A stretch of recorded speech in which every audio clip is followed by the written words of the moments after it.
একটা ইন্টারেস্টিং জিনিস পড়েছিলাম একটা বইয়ের মধ্যে। এটা হচ্ছে হার্ষা বোগলেকে চেনেন বোধহয়, সে আর তার বউ মিলে একটা বই লিখেছে উইনিং ওয়েজ। ওটার মধ্যেও বলেছিল একটা কথা, এটা হচ্ছে বার্ডেন অফ উইনিং। মানে একটা দল যখন সবসময় জেতে, মাঠে নামলেই জেতে এরা, মানে ইন্ডিয়ান টিমের মতন অবস্থা আর কি, যেটা রেফারেন্স দিয়েছিল, তখন হয়ে যায় কি যে ওই খেলা তো ইন্ডিয়া জিতবেই। এখন কোশ্চেন হচ্ছে যে টিমের মধ্যে বিরাট কোহলি সেঞ্চুরি করবে না রোহিত শর্মা করবে না নিচের কেউ একজন করবে। আলোচনাটা হচ্ছে ব্যক্তিকেন্দ্রিক, ব্যক্তি দলের থেকে বড় হয়ে গেল এবং ওই টিম কিছুদিন পরে ম্যাচ হারা শুরু করে।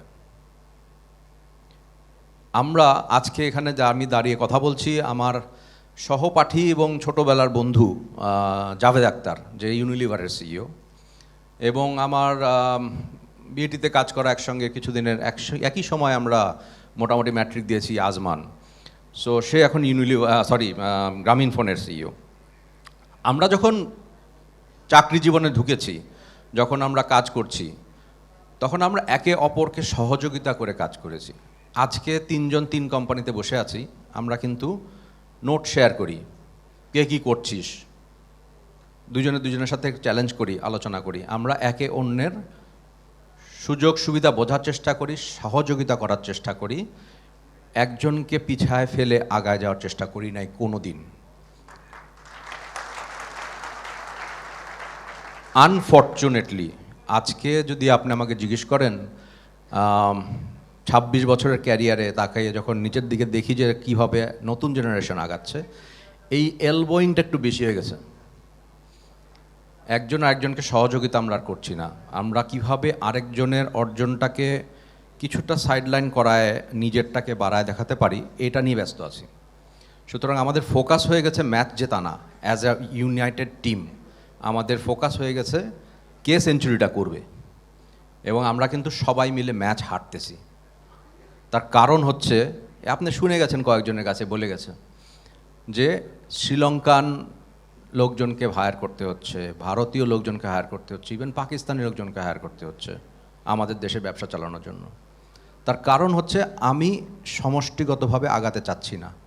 আমরা একে অপরের সাথে কম্পিটিশনকে এমন লেভেলে নিয়ে গেছি যে অ্যাকচুয়ালি আমরা কেউই জিততেছি না এখন আর আমরা যখন বড় হয়েছি, ইকবাল ভাই মাথা নাড়ছেন, ওনারা কলিগদের আছেন, ওনারা সবাই আমরা একসাথে খেলেছি, নিজেরা নিজেদেরকে ভুল ধরিয়ে দিয়েছি, সাহায্য করেছি। একজন হয়তো একটু আগিয়ে গেছি আমাদের ক্যারিয়ারে, আমরা তাকে সেলিব্রেট করেছি তার সাফল্য। আমি 16 বছর চাকরি করে যেই কোম্পানিতে ঢুকেছিলাম সেটার ম্যানেজিং ডাইরেক্টর হয়েছি। 16 বছর, মাত্র 16 বছর, কম সময়। কিন্তু এই 16 বছরের যাত্রায় আমি অনেককে পিছিয়ে ফেলেছি। অনেক যারা আমার থেকে 5 বছর আগে চাকরিতে ঢুকেছেন তাদের বস হয়েছি।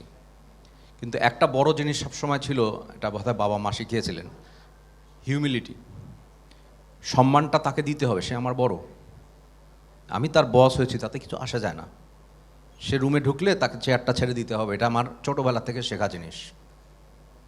আমার অধীনে কাজ করতে পারেন, তাতে কিচ্ছু আসা যায় না। এই যে হিউমিলিটিটা, এটা আমাদের সমাজ থেকে আস্তে আস্তে উড়ে চলে যাচ্ছে।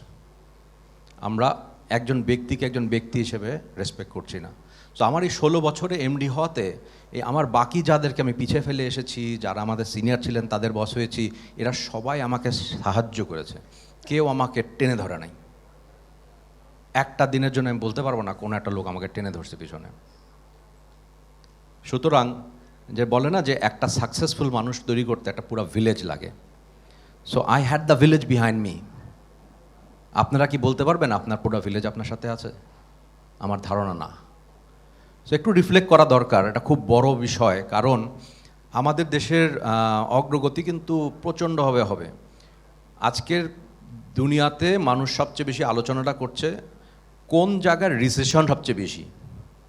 অল দ্য ডেভেলপড কান্ট্রি, যেখানে আপনারা প্লেনে ভরে ভরে যাচ্ছেন, মাইগ্রেট করছেন, ওটাই হচ্ছে স্বপ্ন।